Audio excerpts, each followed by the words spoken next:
Ada apa dengan Laut Mati? Bukti murkanya Allah pada kaum Sodom, kaum Nabi Lut. Laut Mati, nama yang terdengar cukup menyeramkan dengan penuh misteri. Apa sebenarnya yang tersembunyi di balik Laut Mati? Mengapa diberi nama Laut Mati? Laut Mati atau Dead Sea adalah kawasan luar biasa yang terletak di perbatasan 3 negara, yaitu Yordania, Palestina, dan Israel.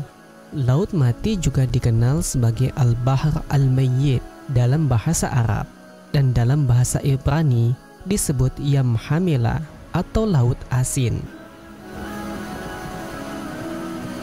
Meski istilah laut biasanya merujuk pada badan air yang terhubung dengan laut besar, Laut Mati sebenarnya adalah danau.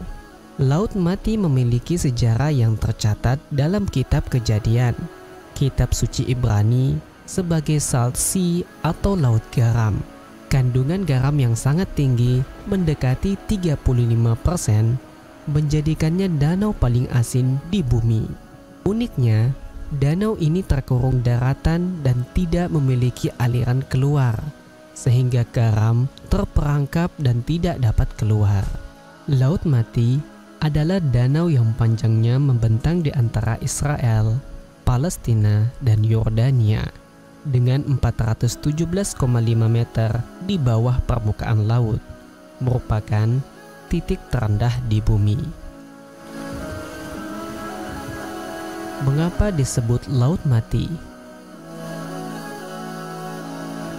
Nama Laut Mati diberikan karena tidak ada bentuk kehidupan yang dapat bertahan di tempat itu, seperti ikan, tumbuhan, dan hewan.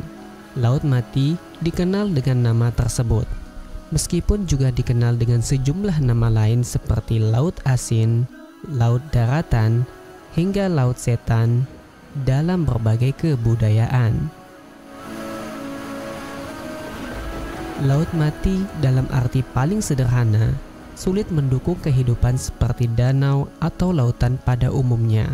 Kandungan garam yang tinggi di Laut Mati membuatnya sulit bagi hewan dan tumbuhan untuk hidup di sana. Garam biasanya digunakan untuk mengawetkan makanan, dan ion garam mempengaruhi tekanan osmotik sel, menyebabkan keluarnya air dari sel dan pada akhirnya membunuh sel tumbuhan, hewan, serta mencegah pertumbuhan jamur dan bakteri. Sejarah kaum Nabi Lut atau kaum Sodom dan kaitannya dengan Laut Mati. Laut Mati pernah menjadi saksi beberapa peristiwa penting dalam sejarah peradaban manusia. Jejak-jejak peninggalan tersebut masih dapat dilihat hingga saat ini.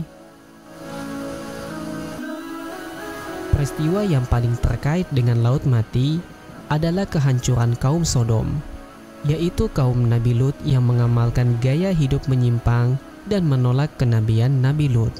Sebagai balasan, Allah menurunkan bencana yang sangat dahsyat, menenggelamkan kaum ini ke dalam tanah, seperti yang digambarkan dalam Al-Quran.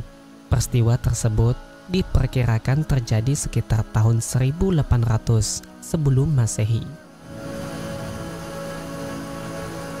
Maka kami jungkir balikkan negeri itu, dan kami hujani mereka dengan batu dari tanah yang keras. Surah Al-Hijr ayat 74. Berdasarkan sejarah, Laut Mati adalah lokasi di mana kaum tersebut dimusnahkan. Kehancuran tersebut mengubah struktur geografi di kawasan itu. Laut Mati yang sebelumnya merupakan dataran tanah rata berubah menjadi kawah yang dalam, sehingga membentuk danau yang luas.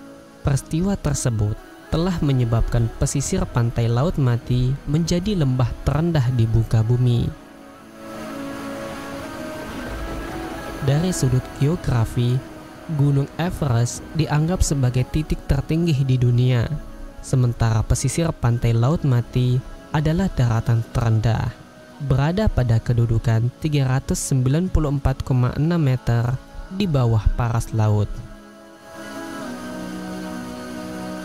Meski telah hilang berabad-abad yang lalu, jejak kota Sodom masih dapat ditelusuri. Para arkeolog menemukan bahwa kota Sodom terletak di tepi Laut Mati yang dahulu merupakan Danau Lut. Kota ini memanjang di antara perbatasan Israel-Yordania. Penemuan ini diperkuat oleh seorang peneliti geologi asal Inggris, Graham Harris. Harris dan timnya menemukan bahwa kota Sodom dibangun di pesisir Laut Mati dan penduduknya berdagang aspal yang terdapat di wilayah tersebut. Wilayah pemukiman mereka merupakan dataran yang rentan terhadap gempa. Selama penelitian mereka di sana, mereka menemukan banyak lapisan lahar dan batu basal yang menjadi bukti pernah terjadinya letusan gunung api dan gempa yang sangat dahsyat.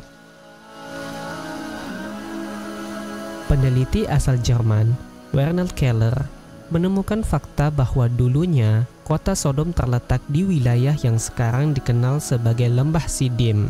Gempa bumi yang sangat dahsyat yang melenyapkan kaum Sodom diperkirakan dulunya berasal dari tepi Gunung Taurus. Gempa tersebut bergerak ke pantai selatan Laut Mati dan berlanjut melewati gurun Arabia ke Teluk Aqaba, melintasi Laut Merah hingga menguncang Afrika. Keller menduga bahwa pada saat itu Lembah Sidim atau kota Sodom terjerumus ke dalam jurang yang sangat dalam akibat guncangan gempa yang sangat dahsyat. Ia juga memperkirakan gempa tersebut disertai letusan, petir, keluarnya gas alam, bahkan sampai munculnya lautan api yang dahsyat. Dengan demikian, kisah Laut Mati dan hubungannya dengan kaum Nabi Lut menjadi bagian penting dari sejarah. Sejak itu, Laut Mati telah menjadi objek penelitian dan eksplorasi bagi banyak peneliti dan ilmuwan. Kondisi unik Laut Mati yang memiliki konsentrasi garam dan mineral tertinggi di dunia membuatnya menjadi laboratorium alam yang sempurna untuk studi geologi dan biologi. Pada abad ke-19 dan ke-20, berbagai ekspedisi ilmiah dilakukan untuk menguji dan mengukur komposisi air dan sedimen di Laut Mati. Hasil penelitian ini telah memberikan wawasan berharga tentang proses geologis, iklim, dan sejarah wilayah tersebut. Laut Mati kini menjadi tujuan wisata. Airnya yang sangat asin memungkinkan orang untuk mengapung dengan mudah. Ini menarik wisatawan dari seluruh dunia. Namun, Laut Mati saat ini menghadapi ancaman serius karena penggunaan air yang berlebihan dari Sungai Jordan dan perubahan iklim. Tingkat air Laut Mati telah menurun dengan cepat. Jika tren ini berlanjut, beberapa ilmuwan memperingatkan bahwa Laut Mati bisa habis dalam beberapa dekade mendatang. Itulah Laut Mati yang menjadi simbol keajaiban alam yang terkandung sejarah di dalamnya yang bisa dipetik hikmah. Semoga dapat menambah wawasan Anda. GNN Indonesia.